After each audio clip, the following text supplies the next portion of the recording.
Alhamdulillah, hari ini kita berada di salah satu lagi kawasan rukun tetangga yang melaksanakan arti progresif di JPNI Negeri Selangor. Hari ini saya berada di kawasan rukun tetangga KRT Taman Fasa 9B. Batu Kem berada hari ini sangat bertuah kawasan rukun tetangga ini kerana kita menunggu hadiran yang berbahagia Tuan Ketua Pengarah Jabatan Perpaduan Negara dan Integrasi Nasional iaitu Tuan Zulkifli bin Hashim. Jadi yang tuan-tuan lihat, kawasan rukun tetangga ini telah melaksanakan program ternakan ikan keli, di mana program tindakan ikan keli ini telah pun bermula pada tahun lepas, dan Negeri Selangor seperti mana saya nyatakan, kita mempunyai lebih kurang 54 kawasan rukun tetangga yang terlibat dengan arti progresif, di mana pada tahun 2024 kita mempunyai 12, kemudian pada tahun 2025 kita mempunyai 23 kawasan rukun tetangga, dan pada tahun 2026 sehingga pada hari ini adalah 19 kawasan rukun tetangga, menjadikan jumlahnya adalah 54 kawasan rukun tetangga seluruh Negeri Selangor.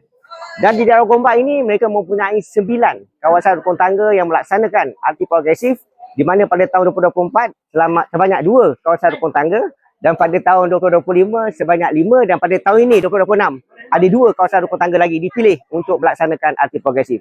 Tentang kawasan rukun tetangga di sini yang telah berjaya melaksanakan arti progresif ini, saya ucapkan tahniah kepada mereka, dan begitu juga kepada semua KRT yang melaksanakan arti progresif di Negeri Selangor. Mudah-mudahan dengan pelaksanaan arti progresif melalui projek ekonomi ini akan dapat mengeratkan silaturahim dan secara tidak langsung akan memberikan sumber pendapatan tambahan kepada penduduk di sini. Kepada KRT rukun tetangga arti progresif Negeri Selangor, jangan lupa sekiranya saya mempunyai peluang ataupun masa yang sesuai, saya akan hadir ke tempat tuan-tuan dan puan-puan.